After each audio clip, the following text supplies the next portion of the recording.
Hello composers, Mike here. Do you take notes in every Logic Pro X project you create?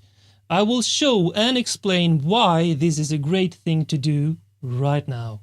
I will also give you a bonus tip in the end of this video. Are you currently making notes on every project you work on in Logic Pro X? I think you should, and this is the reason why. Let's say you work on a project like this. And let's say I take a break from this now, work on many other projects and then open this up a month from now.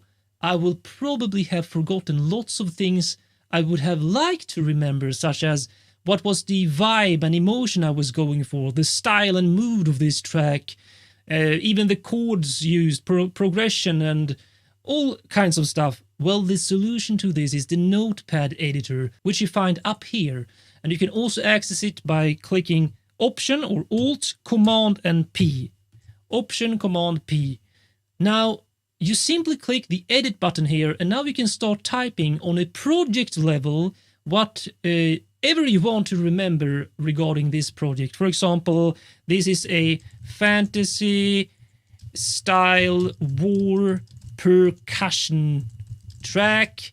I'm going for taiko, drums and heavy cinematic. Drums is the focus, and whatever I want to add, I just simply write in it here. And I can even add like it's a G minor, but I can do that up here as well, so that's not really useful. Perhaps I want to add something about the orchestration used here, so the specific sound palette, and whatever I want.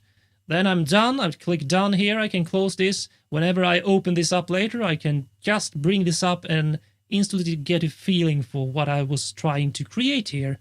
And now I have a bonus tip for you as well, and that is this second tab, track. Because this is on the project level, I can even go on a track by track level. So let's say the electric bass here, I might want to add some notes on that. Well, simply bring up the Notepad editor, Option Command P, click to track here, edit, and this electric bass should be very driven and have lots of attitude.